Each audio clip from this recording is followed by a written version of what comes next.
All right, folks, today we're diving into a topic that so many of us struggle with at some point: how to move from feeling completely stuck to becoming fluent, not just in language, but in life. I mean, think about it. We all have those moments where we feel like we're spinning our wheels, right? Like when you're trying to learn a new language and it feels like you're just drowning in a sea of grammar rules and vocabulary. It's overwhelming. Yeah, I've totally been there. Like, I tried learning Spanish in high school, and it felt more like a punishment than a class. Haha, I just couldn't get past the basics. Exactly. That's a classic example. Learning a new language can often feel like climbing a mountain without a map. You get up a few steps, only to slide right back down. But here's the thing. Becoming fluent, whether it's in language or any skill, is about breaking it down into manageable pieces. For instance, I once had this student who couldn't wrap her mind around French verb conjugations. So I had her visualize it as a game of Tetris. Each verb family was like a different block shape, and we related them to words she loved. Oh, that's cool. So you're saying it helped her fit the pieces together more easily, right? How did it change her approach? Spot on. That's exactly it.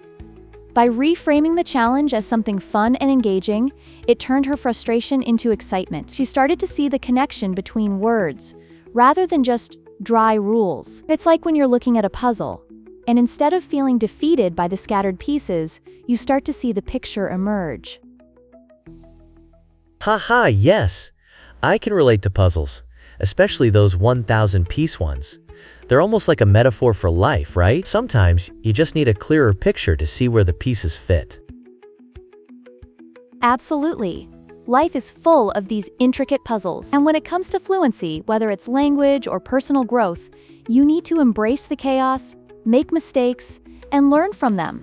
One time I was in a conversation where I totally butchered a sentence in German. I said something about a cat instead of a library, and the whole table burst into laughter. Ha, oh no. But I bet that broke the ice, right? People probably thought it was hilarious and relatable. How did you bounce back from that without feeling embarrassed? Right? It was definitely embarrassing at the moment. But I decided to own it. I laughed along and turned it into a joke about how the cat was secretly the librarian. The more I embraced my slip-ups, the more I realized that those moments are key to being fluent in social interactions as well. It's not just about the words, but the connections we create through those experiences. Wow, that's such a fantastic way to look at it. So it's like you're saying that socially and linguistically, vulnerability opens doors. Can we dive deeper into that? Like, are there other areas where that applies? Definitely. Think about public speaking, for instance. People get paralyzed by the fear of messing up. But the magic happens when you show a little vulnerability. When I was starting out, I'd occasionally forget my lines or trip over my words. But instead of letting it sink me, I'd break out in an impromptu story about how I was once so nervous I spilled a drink on stage. Haha, that's brilliant. So you used humor to connect with your audience. Do you think everyone could do that? Or is it a skill that takes practice?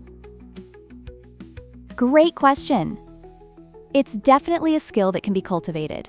Just like with language, the more you practice embracing those moments, the more natural it becomes. I once worked with a client who had a complete fear of public speaking. We began by turning her worst experiences into stories, and she eventually became one of the most captivating speakers I've seen. The key is to keep pushing through the awkwardness.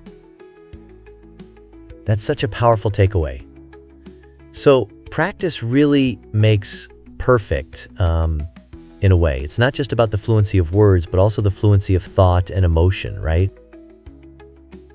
Exactly. Fluency isn't just about speaking flawlessly. It's about communicating with confidence and authenticity, tapping into the emotional aspect of your message. When you can connect with others on that level, whether it's through language or storytelling, you create a genuine bond. Wow, I feel like I'm learning so much. So it's all about the journey. Getting from stuck to fluent isn't just a straight line, it's full of ups and downs, and we have to embrace that, right? Yup, it's a wild ride for sure. So let's keep this conversation rolling and explore how we can apply these principles in our daily lives. Ah. Yes, I want to know how we can take all of this and really make it happen. Maybe even in everyday conversations? Haha.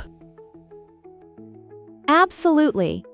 Everyday interactions hold so many opportunities for practicing our fluency. Whether it's asking a stranger for directions or sharing our thoughts in a meeting, each situation is a chance to step outside our comfort zone. Oh wow, that's exhilarating. So even joining a book club or something could help?